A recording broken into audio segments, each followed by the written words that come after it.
Iran's rulers promised to destroy my country, murder my people. And the response from this body, the response from nearly every one of the governments represented here, has been absolutely nothing. Utter silence. The war between Israel and Iran, it hide a big secret. In order for you to understand it, watch this. Iran lied about never having a nuclear weapons program.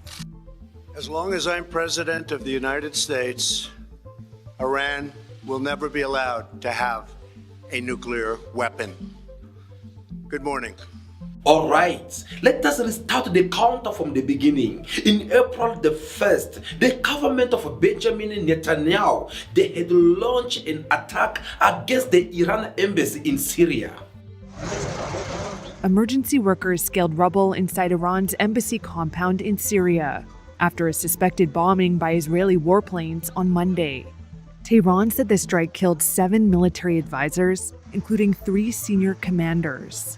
The target, according to Iranian state media, was top Revolutionary Guards commander Mohammad Reza Zahedi.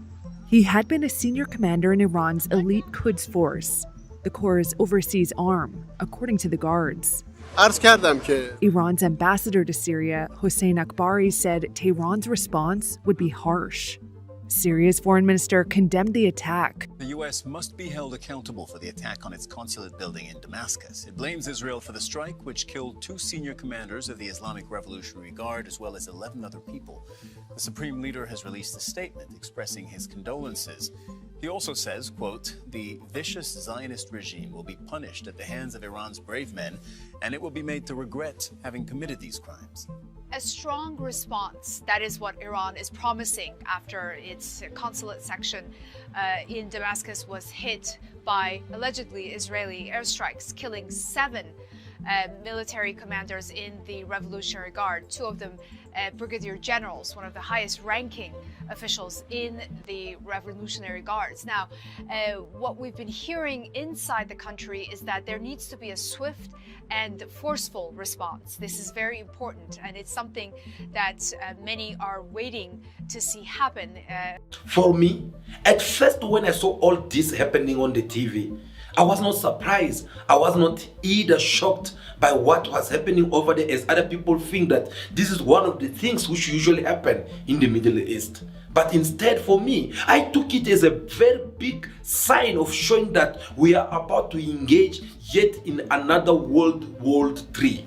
Because on one side, we're having Israel, which is well supported by its own big brother, the United States of America, the first and large military in the world. On the other side, we're having Iran, of course, which is well supported by Russia and China. So, the attack which Israel had launched Iran embassy in Syria, of course, it was a way of opening the door to the World War III, which is between the Western versus the Middle East with its allies. And this war, it had already started taking place right now in the Middle East, where there's been conflict for so many years. Now, there is one question which is being asked. And the question is 20 million US dollar. The question of 20 million US dollar. It is a question which each and every secret service of each and every country in the world, they are willing to put millions of money on the table. Oh yes, putting the money is good.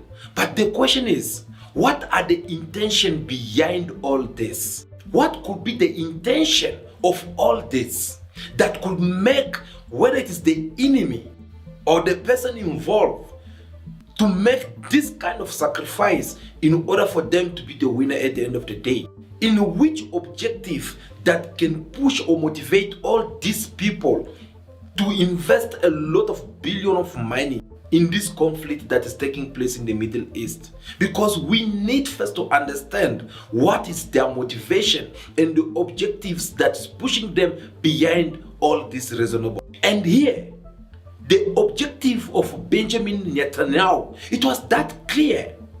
First of all, he had to make false declaration concerning the war in Palestine. Let me say this again tonight. Israel will not remain silent on this massacre. Hamas will pay the price, a very high price. Perhaps you can understand why Israel is not joining you in celebrating this deal. Thousands of Israelis took to the street for a second day, pushing past police lines and converging near the home of Prime Minister Benjamin Netanyahu in Jerusalem, many blaming his delay in signing a ceasefire deal for the discovery of 6 more dead captives in Gaza. The government of Israel is a threat to the world peace. For the first time since mass protests and a labor strike broke out following Saturday's news of the dead captives, Netanyahu addressed the country. I told the families, and I will say it again tonight, I apologize and ask for your forgiveness, because we couldn't bring them back alive. We were close, but we failed. Protesters say Netanyahu is prioritizing military gain over the return of captives, pointing to his continued insistence that Israel maintain control of the Philadelphia corridor as part of a ceasefire deal. That's a non-starter for Hamas and a reason U.S.-led negotiations have been stalled for weeks. U.S. President Joe Biden said he was close to presenting a final proposal, but that the Israeli Prime Minister hasn't been doing enough to move the deal forward. Mr. President, do you think it's time for Prime Minister Netanyahu to do more on this issue? Do you think he's doing enough? No. According to the Israeli Health Ministry, the 6 captives found over the weekend were shot at close range, 1 or 2 days before their bodies were discovered. A Hamas military spokesman says Netanyahu's delay in signing a ceasefire and prisoner exchange deal made him responsible for the deaths. More than 40,000 Palestinians have now been killed since Israel's military offensive into Gaza began on October the 7th, according to Gaza's Hamas-run health ministry. A new round of ceasefire talks are expected to take place today. The US, Qatar, Egypt and Israel are meeting in Doha, but Hamas has said it will not participate. Across Israel overnight, hundreds of thousands took to the streets in the biggest protest since the war began almost 11 months ago. In Tel Aviv, police and protesters clashed. Nationwide, some 24 people were arrested. Today, protesters blocked a main road in the city, demanding that Israeli Prime Minister Benjamin Netanyahu reach a deal to return the 100 or so Israeli hostages still in Gaza. I think we have a criminal government who lets the hostages be murdered only for the sake of the coalition. And we have a prime minister who doesn't think of the good of the country, but only of his own good. When the Israel Prime Minister had released this report, of course this has raised a different opinions in the worldwide, because people, they have their own report of what has been happening in Palestine, and compared to the number which the government of Benjamin Netanyahu they've been giving, it shows that these are 2 total reports which does not match at all. But that was not all. Things even end up getting worse for him. With the moment when he tried to challenge the authority of justice, he wanted to be the only man who have to decide for the entire Israelites. In other words, he wanted to be the only commander-in-chief without respecting any rules.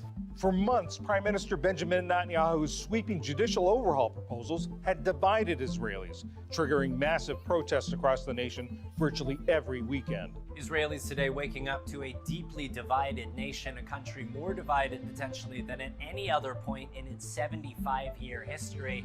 This is what the front page of all of Israel's major Hebrew newspapers look like today. It's all black, and at the very bottom it says, "A dark day for Israeli democracy." And that is how many of the protesters are feeling. We spoke yesterday with a woman who was demonstrating outside of Israel's parliament. She had tears in her eyes and said she does not know what she's going to tell her children about their country's future. A lot of concern today. This morning, one of Netanyahu's religious allies has introduced a bill that would treat religious studying of the Torah, on par with national military service. Now, it's not clear if that bill is actually going to go anywhere, but it gives you a sense of the kind of future that some of Netanyahu's allies want to create and what so many Israelis are afraid of. There is, of course, another side to this.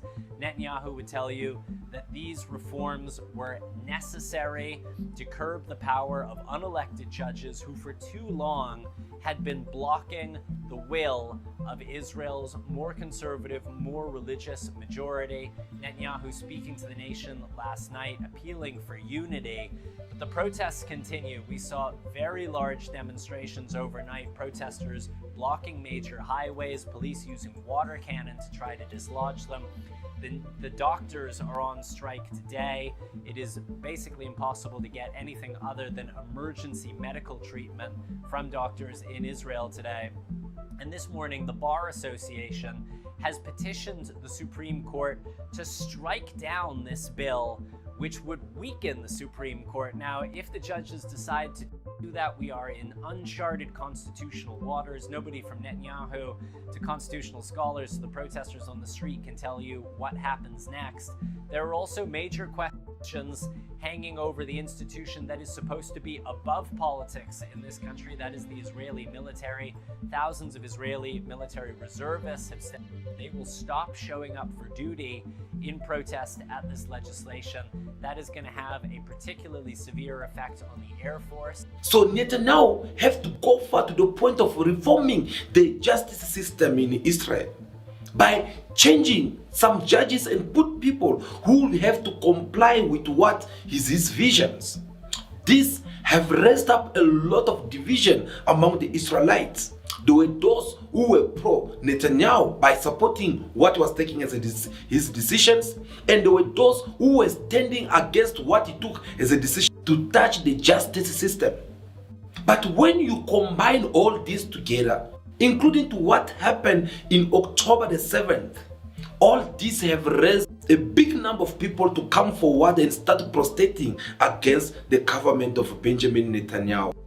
Residents in Israel have taken to the streets for 37 consecutive weeks to express their opposition to Prime Minister Benjamin Netanyahu's proposed judicial overhaul. Now, opponents say the legislation limits their Supreme Court's ability to impose checks and balances over the government's authority. The resistance has not deterred Netanyahu. Democracy is supposed to be checks and balances of the three branches on each other. In Israel, the judiciary has no checks and no balances. We are not there. We, the people, are defending our democracy against an attempt to destroy it from within. We are defending democracy. You should remember, democracy should be capable of defending itself against those who are using the very tools that it provides, the very freedom that it bestows upon the people in order to destroy it from within. And that's exactly what happened in Israel. It's not a judicial reform. Our Chief Justice, a lady named Esther Hayut, defined the following way. Said this is not a reform, this is an attempt to crush the independence of Supreme Court and push Israel out of the family of democracy.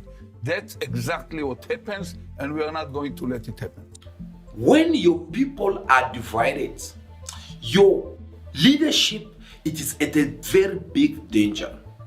Your power as politician or as a president, it will be neutralized because you'll be having different people who speak different opinions, and that will bring a serious instability to your leadership.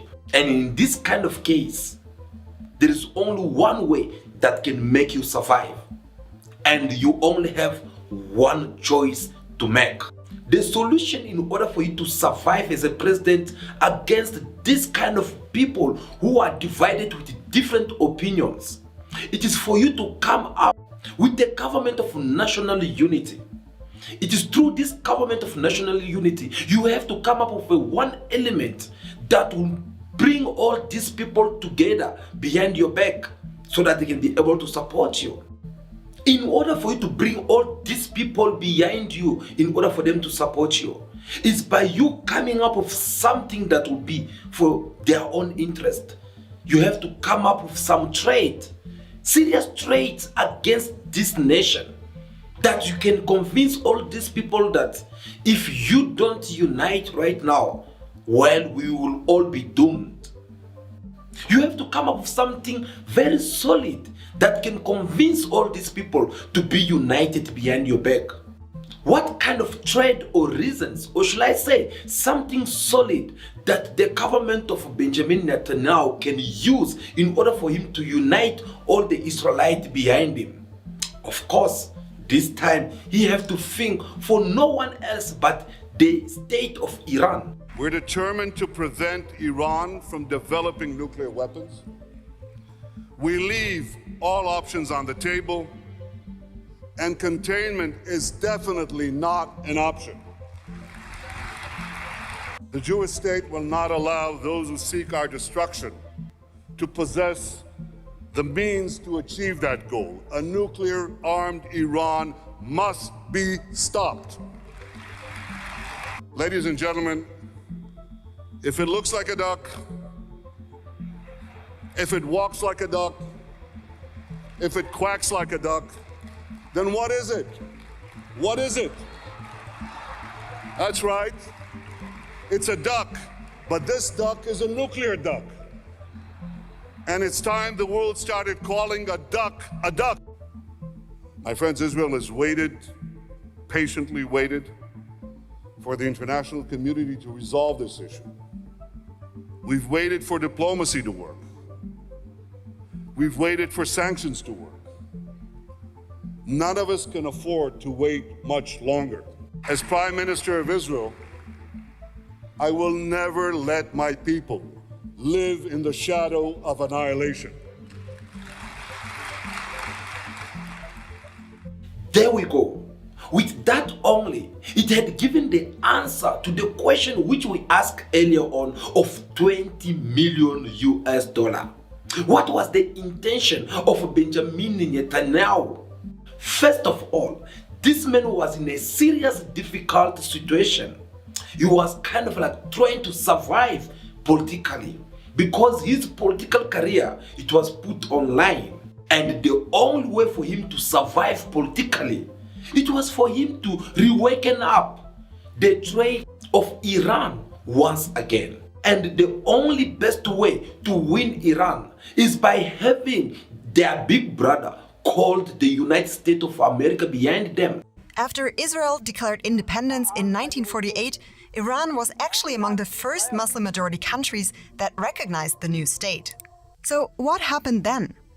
The Iranian Revolution in 1979 turned everything upside down when the Western-backed Shah regime was toppled. Ruhollah Khomeini, the leader of the Islamic Revolution, believed that it should be exported throughout the Middle East and the world. He saw Israel as part of the so-called West in the middle of the majority Muslim world as a problem. And ever since, the Iranian regime doesn't recognize Israel as a state, and leaders don't even mention its name. This is one of Tehran's oldest squares. In 2017, this clock was unveiled here, counting down to 2040, to the destruction of Israel. Because that is part of the propaganda of the religious regime in Iran. The square is often the scene of protests like these, transporting the anti-Semitic, anti-Israel rhetoric of the Iranian authoritarian government. The square we mentioned earlier, guess what? It's called Palestine Square, for a reason. After Hamas' October attack on Israel, people in Iran protested here in support of the Palestinians, some even in support of terrorist group Hamas. But remember, Iran is an authoritarian state, so these protests might not reflect what people actually think, because we've seen in the past that protests have been orchestrated by the regime. It's important to understand that ever since the Iranian Revolution, the Iranian regime presented itself as a vocal supporter of the Palestinian nuclear weapons. The Iranian regime has repeatedly said its nuclear program is only to produce energy. ایران دنبال سلاح کشتار جمعی نبوده و نخواهد بود. It's just that world powers such as the US, China, UK, and the EU don't believe them. And Israel doesn't believe them either. Iran lied about never having a nuclear weapons program. And just so you know, Israel was one of the biggest critics of the Iran nuclear deal. But that's a story for another video. So for Iran, its nuclear program is a way to put itself in a position of power in the Middle East. And Israel sees the Iranian nuclear program as threatening to its existence. And by the way, Israel is believed to possess nuclear weapons as well, but it doesn't acknowledge that. So, Netanyahu, by reawakening up this threat against Iran and by declaring this war with a common enemy, it was gonna make each and every citizen of Israel to be lying behind him, to give him all the support that he deserves, because they all know that Iran, it is their common enemy. But what makes him to become even more clever is by the time when he decides to play the game of killing two birds with one stone. When I used to grow up as a kid, we all went to school and see on how it was forbidden for any country in the world to not produce the nuclear bomb. In other words, an atomic bomb. Back to Iran. Here are the country's key nuclear facilities. Over the years, there have been many sabotage attacks. Take this nuclear facility in Natanz, where experts say an explosion in 2020 set back Iran's nuclear program by up to 2 years. Iran has blamed Israel for them, and Israeli officials have implicitly threatened to attack Iran's nuclear facilities. Israel's intelligence agency Mossad is also believed to have targeted Iranian nationals, including a series of assassinations of high-profile nuclear scientists, such as the father of Iran's nuclear program in 2020. Israel, however, has never officially admitted to it. But I had to ask myself a question to know, if every country they have agreed to stop not producing this nuclear, why is it only applying for some countries such as United States of America, France, and not other nation in the world? Why this kind of rule, it had only to be applied to other nations, while to other nations it should not be applied? You know, this reminds me of the round table game. Imagine, for an example, you are seated on the table, this round table playing to the cards, and then it happened that the person who have lost the game, they end up putting their hands on their pew and point it on us, all just because they are angry for the fact that they have lost the card. After this man had pointed his pew on us, you and me, of course, who is seated on that table, that's for the fact that we are not harmed. That's because we don't have something similar to what this man had pointed on us. Of course, we'll have to bow and obey his rules. Why? Because him is in a possession of a gun, which me and you, we don't have. That is how these things called nuclear bombs works. And these countries, when they came up with this rule of saying that no other nation in the world should not produce this nuclear bomb, it is because they want to be the only one who have to be in possession of this nuclear. They want to be the only one who will have something to use in order for them to trade another nations in the world. Let me explain this in a very simple language. The nuclear army, it is something that can make one nation to have a last word to say to another nation who does not have it. Because if you have to attack or engage yourself into a war with another nation which had a nuclear bomb, you'll have to think twice before you attack them. Do you know why? Because this nuclear bomb, once they hit it here, it can destroy you and the entire country. After that, nothing will remain of you. This nuclear can wipe you off from the map of the world. I remember a prof at school used to tell us that Israel, they actually have a nuclear bomb, but which they never accepted or admit that they do have it. And Israel sees the Iranian nuclear program as threatening to its existence. And by the way, Israel is believed to possess nuclear weapons as well, but it doesn't acknowledge this. With that being said, that simply means to say that Israel, they are #1 military in that regions because they're in possession of a nuclear weapons. They have different weapons which make them become one of the powerful country in that Arabic region. On the other side, we're having people who are saying that no, actually Iran, they are busy developing their all civilian nuclear. So I'm kind of like confused and I don't know which side it is the truth. Well, maybe you have some details and feel free to drop it down in the comment section so that we can have a look on it. But according to Benjamin Netanyahu, who had to go all the way in the United States and address the UN Assembly, demonstrating in black and white on how close Iran they have developed so quick their nuclear bomb and they are this close, they need to be stopped. For the first time, Israel's prime minister issued a firm deadline to Iran for possible military action, using a simple drawing to warn the UN that Israel believes Iran will reach the point of no return on its nuclear program in just a matter of months. Secretary of State Hillary Clinton met with Benjamin Netanyahu. President Obama was campaigning in Virginia Thursday. The White House said too busy to meet with the prime minister. Earlier, he laid down his red lines for stopping Iran's nuclear program. This is a bomb. This is a fuse. In the case of Iran's nuclear plans to build a bomb, this bomb has to be filled with enough enriched uranium. And Iran has to go through 3 stages. The first stage, they have to enrich enough low enriched uranium. The second stage, they have to enrich enough medium enriched uranium. And the third stage and final stage, they have to enrich enough high enriched uranium for the first bomb. Netanyahu spoke a day after Iran's President Ahmadinejad from the same podium had called Israel uncivilized Zionists.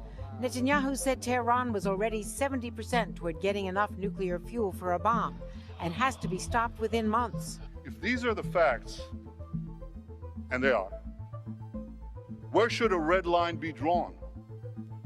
A red line should be drawn right here. President Obama told the UN this week there is more time before Iran reaches the point of no return. America wants to resolve this issue through diplomacy, and we believe that there is still time and space to do so. American intelligence does not yet believe that Iran has made the political decision to actually build a weapon. What does Israel think? Whether or not Iran has made the decision will become irrelevant once we can no longer stop it. Now, why did I say Benjamin Netanyahu is trying actually to kill 2 birds with 1 stone?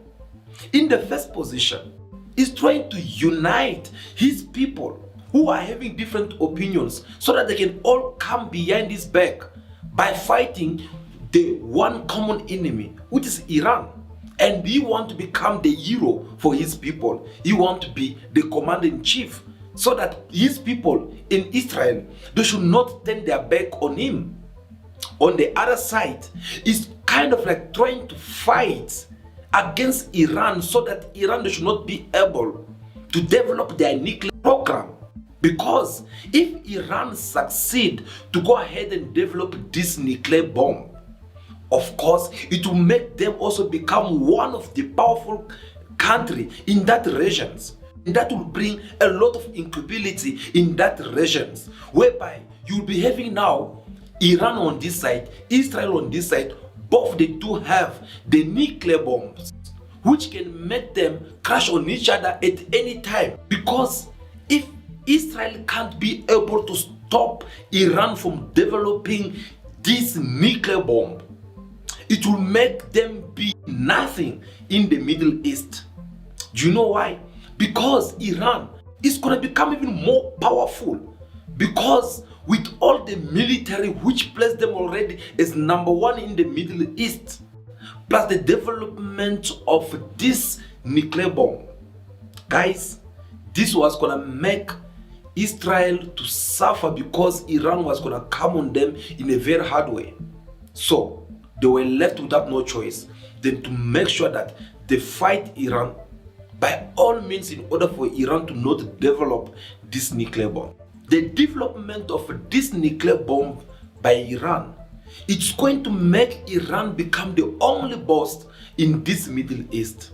And they will gonna be the only people who will be in charge or who will have the last word to say, because they'll be in possession of something that no other country have it in that region. This is not a clash of civilizations. It's a clash between barbarism and civilization.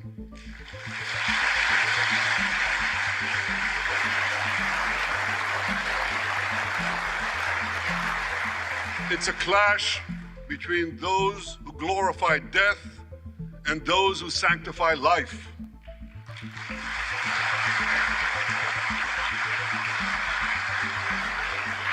For the forces of civilization to triumph, America and Israel must stand together.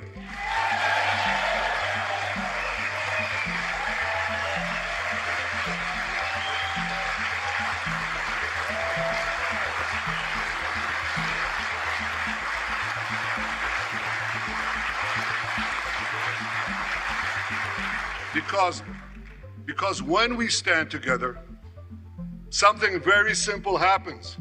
We win, they lose.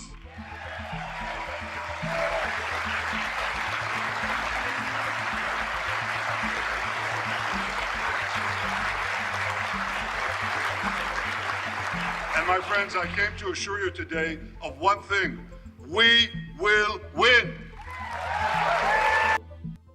As long as I'm president of the United States, Iran will never be allowed to have a nuclear weapon. Now you understand why the government of Benjamin Netanyahu, they had launched a missile on the Iran embassy in Syria, because he wanted to solve two problems with one pen. He wants to kill two birds with one stone. We have answered the question to the 20 million US dollar. Was that all? No. You guys, you saw recently how the Israelite government of Benjamin Netanyahu, they went all the way inside Iraq this time. To do what? They went there to assassinate the leader of Hamas. That it is another sovereign country.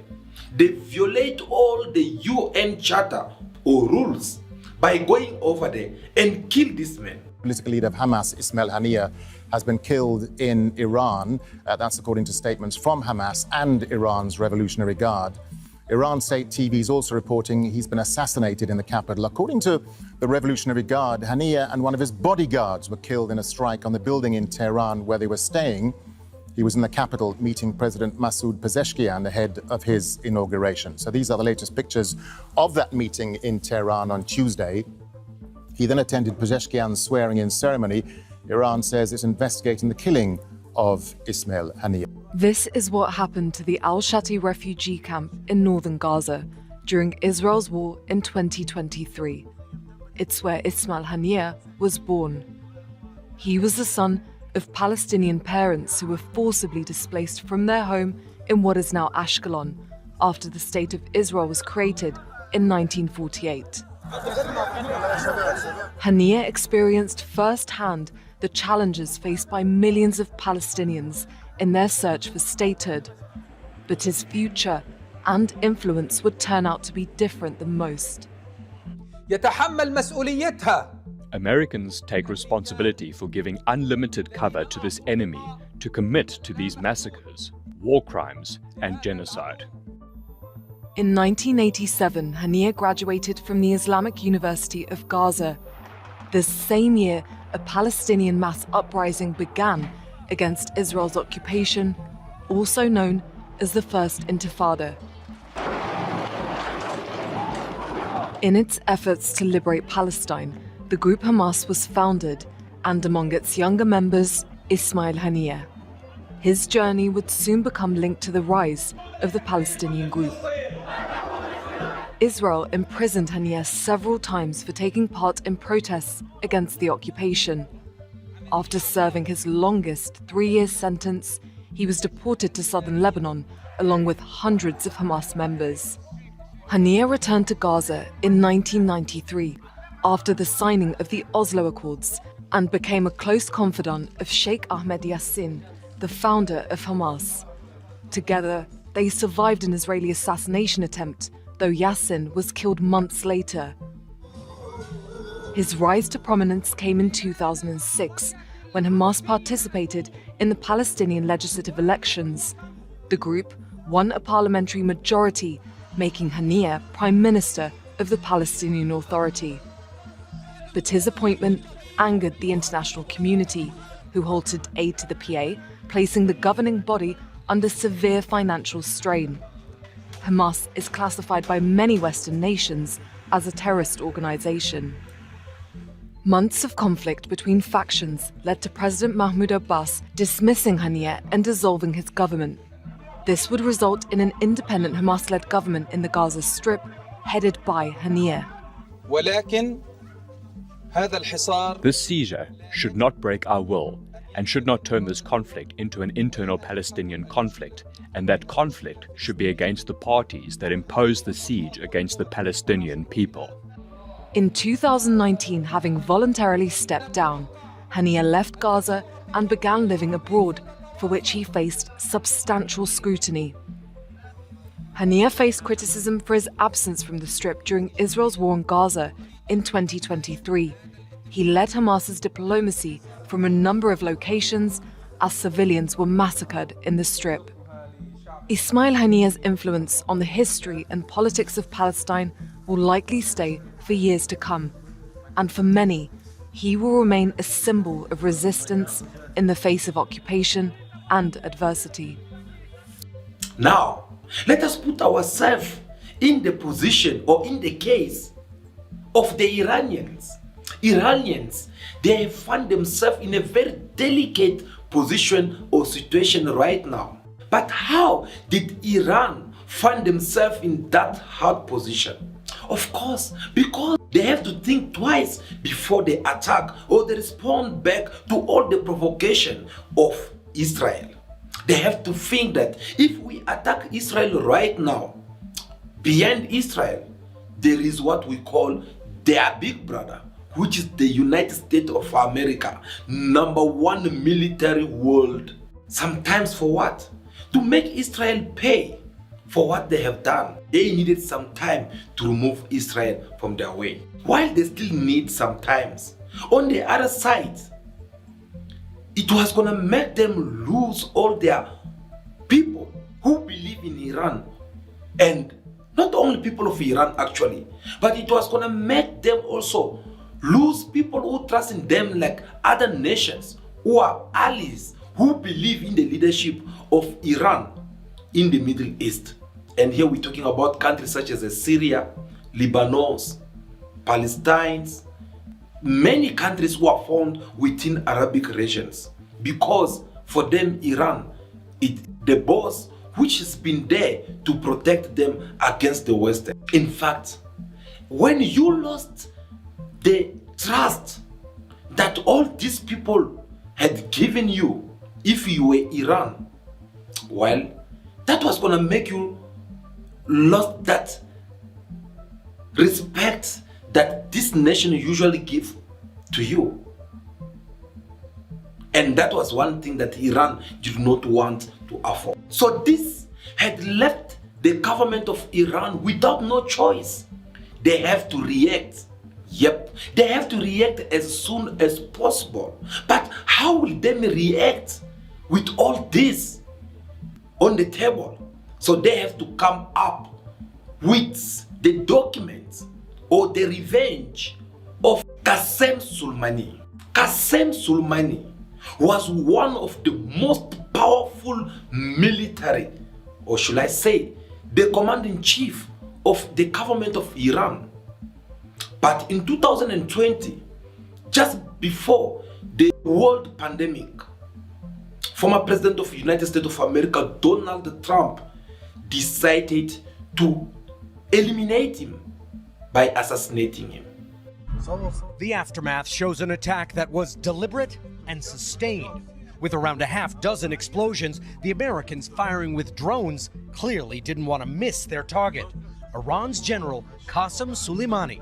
He'd reportedly just gotten into Iraq from Beirut and was leaving Baghdad airport when he was killed in a convoy of vehicles along with a top Iraqi militia leader. President Trump tonight. Soleimani was plotting imminent and sinister attacks on American diplomats and military personnel, but we caught him in the act and terminated him. The imminent attacks planned by Soleimani targeted U.S. diplomats, U.S. military personnel, and facilities that house Americans in Iraq, Syria, Lebanon, and the region of the Middle East, a senior State Department official told reporters today. Qasem Soleimani was no ordinary general. The U.S. officially classified him as a terrorist, but in Iran, he was a national hero. Specifically, Soleimani was in charge of spreading Iranian influence around the world, and he was extremely good at it. Smart, charismatic, ruthless, strategic, and bold, Soleimani knit together a loyal network of armed groups from Iraq to Syria,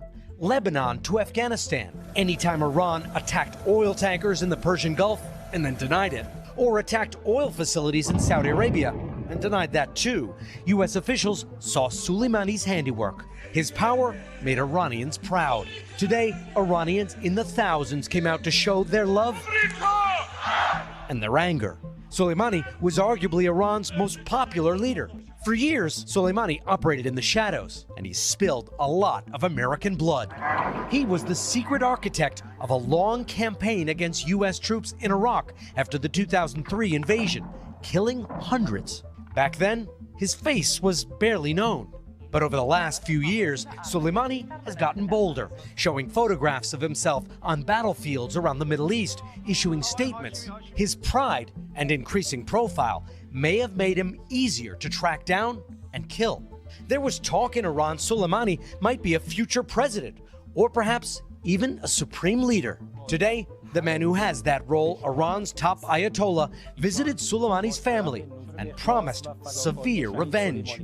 The most immediate concern is in Baghdad, where Shiite militia leaders loyal to Soleimani, the same militias that for days attacked the U.S. embassy, will take to the streets tomorrow to mourn and show their rage. Myself at that time, I did not have any idea of who was Qasem Soleimani until I have to see some of his documentary showing who was this man.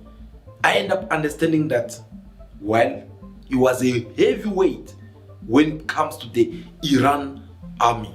That man was one of the most powerful men in the army of Iran. And there we start seeing how some world leaders, they were even afraid of him. What the United States did yesterday should have been done long ago. A lot of lives would have been saved. Just recently, Soleimani led the brutal repression of protesters in Iran, where more than 1,000 innocent civilians were tortured and killed by their own government. We took action last night to stop a war. We did not take action to start a war. I have deep respect for the Iranian people. They are a remarkable people with an incredible heritage and unlimited potential. We do not seek regime change. However, the Iranian regime's aggression in the region, including the use of proxy fighters to destabilize its neighbors, must end, and it must end. Qasem Soleimani is responsible for the death of American citizens and many other innocent people. He was planning more such attacks. President Trump deserves all the credit for acting swiftly, forcefully, decisively. Israel stands with the United States in its just struggle for peace, security, and self-defense. Thank you. The death of that man, it was something which was celebrated by many world leaders because they know they have get rid of someone who was standing them right here on their neck. They could not be able to survive or live with their mandate, knowing that this man is still free out there. But at the same time, the death of this man, Qasem Soleimani, it had left many Iranians with the spirit of revenge. Yep, they want to revenge him.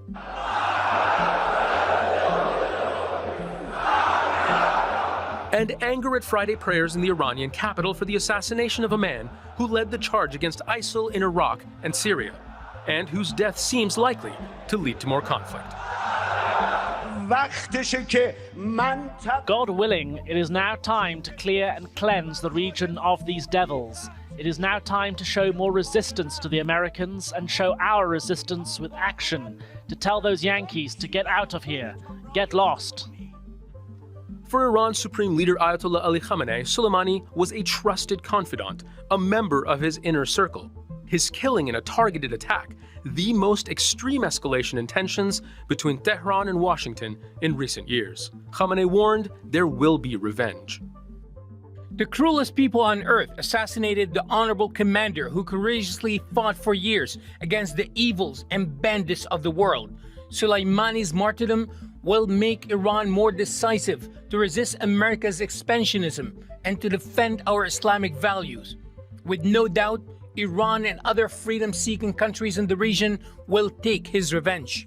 Anywhere where there's an American military presence, Americans should leave those countries immediately. But if I was in the Emirates, I would leave now. If I was an American in Iraq, I would leave now. If I was an American any part in Southwest Asia, I would leave immediately. Now the Iranian government, they were right here, like they were put across the corner. Because now they have to think twice before they get to escalate or to revenge the death of Qasem Soleimani. Because they had to think that if we have to attack Israel right now, well, this war is going to be escalated because their big brother, which is the United States of America, #1 world militaries, they were gonna escalate also on them as we're seeing it right now. So what do they need to do? Here, the Iran government had two choices: to keep quiet and lose their leadership in the Arabic regions, or they will have to escalate and revenge by attacking Israel and any other country such as the USA, who have killed their commander of the army. So how they're supposed to do all this? That is when the Iran government decided to attack on American military base. But they don't do that just for fun. They plan to play to this cleverness game of trying to call the government of Syria and letting them know that we'll be launching an attack tonight against the US military base. What was the reason behind that? Of course, the reason was for the US to be able to prevent all this attack by letting their militaries and everyone to evacuate. You see that the escalation of this revenge, this war, which Iran had to go for by attacking the USA military base, which was located in Arabic regions, it was short and well planned. They were gonna lost that credibility of those who still trusting the leadership of Iran and those who are members or allies of Iran in the Arabic regions. So they have to find a proper, easy way to come up with this kind of plan so that they can be able to cool the hearts and the anger of all these people who were found in the Arabic regions. With this cascade of Qasem Soleimani. I believe by now you understand where I'm coming with all this. In the reality, Iran, they have reacted in the same manner or in the same way that the USA with Israel, they had reacted. And they did all this by sending a couple of drones which never kill a person. Oh yes, I'm referring to the attack which Iran had launched a couple of drones in Israel, which could not be able to reach down. Explosions lit up Israel's night sky as interceptors took down dozens upon dozens of Iranian-launched drones. Israel's military spokesman said the nation's defense systems detected incoming drones, cruise missiles, and ballistic missiles launched from Iran and its proxies. Together with our allies and partners across the region, we are operating at this very moment to defend Israel from Iran's attack. So far, we have intercepted the vast majority of incoming missiles by Israeli systems. The damage to Israel was far less than had been feared. Israeli officials said one child was hurt and a military base suffered minor damage. We are at a critical moment for the region, and it is important that all parties take steps over the coming days to refrain from escalation and calm tensions. Escalation is in no one's interest. Our goal is to de-escalate and then get back to the issue at hand, securing an end to the conflict in Gaza by getting a ceasefire in Gaza through a hostage deal. We urge the West and Jerusalem to follow suit and reject the practice of provocative use of force in the Middle East, as they are fraught with extremely dangerous risks and consequences for the whole region. China calls on the parties concerned to show maximum calm and restraint and resolve their differences and disputes in accordance with the purposes of the UN Charter. The scale and nature of Iran's heinous assault, the first direct attack from Iran on Israeli soil, poses grave risks to the security and stability of citizens across the Middle East. The Middle East is on the brink. The people of the region are confronting a real danger of a devastating, full-scale conflict. Now is the time to defuse and de-escalate. You are wrong. This attack crossed every red line, and Israel reserves the legal right to retaliate. We are not a frog in boiling water. We are a nation of lions. It was precise and only targeted military objectives and carried out carefully to minimize the potential for escalation and prevent civilian harm.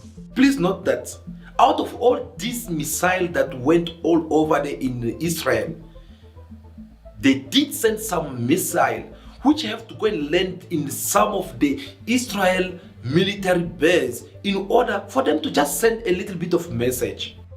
You see, all this conflict that you are seeing in the Middle East and all over the world, it is something that can affect me and you soon or later. Because one day, me and you, someone would like to provoke us by force. Of course, I believe we all once came across these kind of situations in our daily life. But we all know that provocations always need a reaction. When someone provokes you, they want you to react. And here we're talking about a reactions which will be taking place under the emotions. Because we are all being provoked. And once we are angry because someone had provoked us, we would love to react. And we will react to the level of trying to become even more brutal toward these people, more than the way to attack us. But in the reality, in order to respond to such kind of provocation in a better way, against this kind of people, it is by using our intelligence. And we can use our intelligence with these three methods. The first step is to respond to the question, which has to do with 20 million US dollar. We need to be able to read and understand what are the intention of the provocator.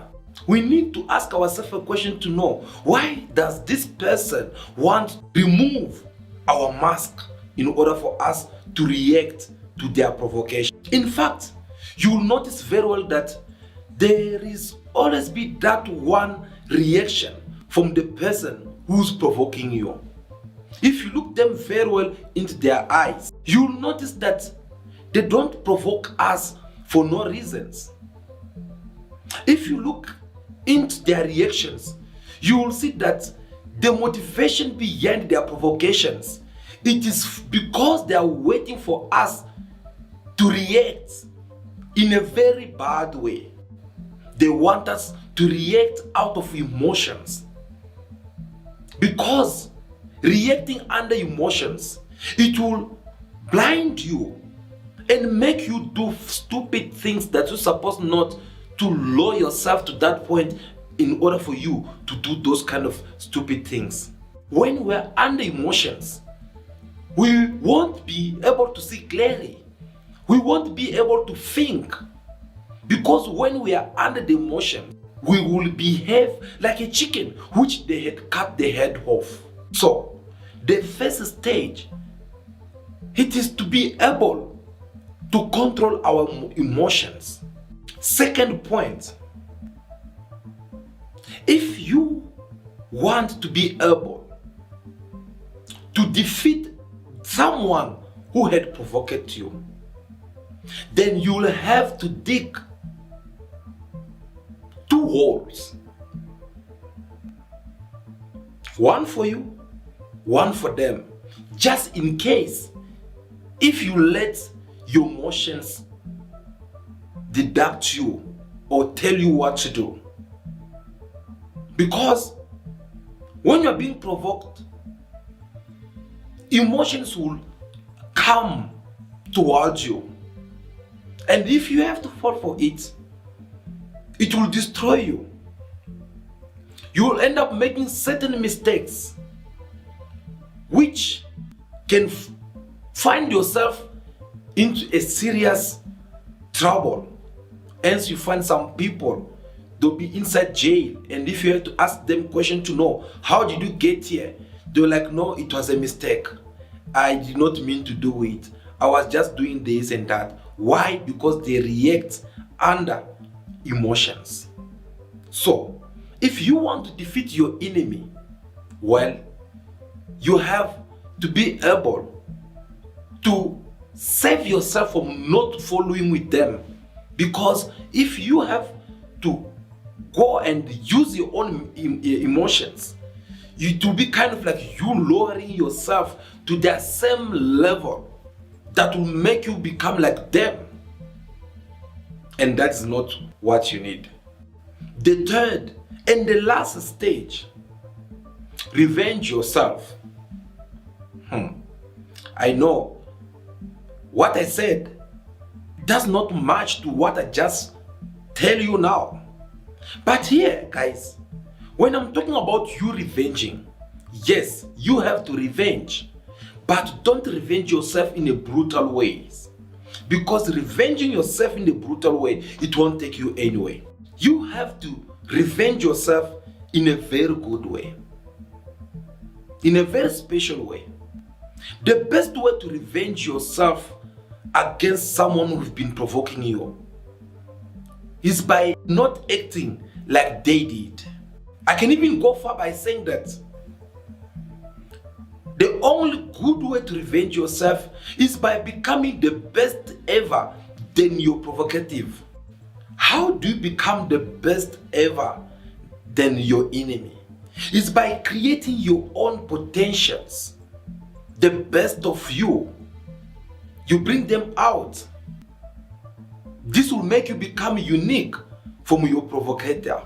When you do this, When you become the best version of yourself, when you become your own inspirator, your provocators who've been provoking you, hoping that you'll react in a very different way under emotions, well, they'll start getting angry. They'll start having hatred towards you. Do you know why?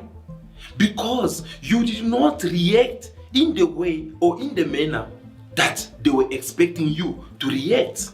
You have reacted to your own ways. You have focused on the person that you are instead of you focusing on the person that they want you to become for them. And that will make you become the best than him. And for the fact that they are aware that you are the best than them, that is what's gonna make them sick. And they will fail to destroy you. Why? Because they can see that you have destroyed them instead of them destroying you. That is how you respond to provocations. Guys, we are all aware of what is happening around the world. We are all aware of what the USA they've been doing in the world. They'll go to one country, putting conflict among nations, bringing instability. All this just because they want to pass their message to each and every state around the world, saying that we are the big brother. You can't say nothing because we are the one who are having the last words. We also how they've been intimidating other sovereign country leadership out there. When they do something wrong, they don't admit it. They prefer to be respected even when they're doing things wrong. Crime which is being committed in Ukraine, that's what they considered as a crime. But crime which is being committed in the Middle East, especially in Palestine, they don't see that as a crime. You also how Israel has been provoking, attacking Iran. Yet, when Iran reacts, they kind of like seeing this as a good opportunity in order for them to attack Iran. You had Joe Biden speaking out saying that now that Israel is planning to respond back with their attack on Iran, is even giving them some strategies of what they have to do by going to start attacking the Iran oil field. That is the kind of big brother that the world is having today. Instead of calling for peace, is actually even giving some strategies on what they have to do. That's not what we need today. That's not what the world needs to settle for today. This have to stop right now. We want peace because the world can't be free and happy if there is no peace.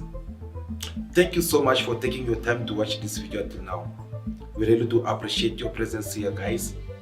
Before you leave, make sure that you give us your thumbs up, like this video in your numbers, especially if you believe that what we are saying here, it makes sense. What we are saying here, it's something that will benefit you in one way or other. Don't leave us without liking this video. But if this is your first time to watch our videos, we're inviting you to subscribe to the channel right now so that whenever we're here live, you don't miss any of our videos. Thank you for everything. We really appreciate your time. That will be all for now. Continue to be yourself. Be good, be kind. Have respect for everyone in order for you to be respected. May God bless you all. I'll see you again very soon in our next video. Ciao, ciao.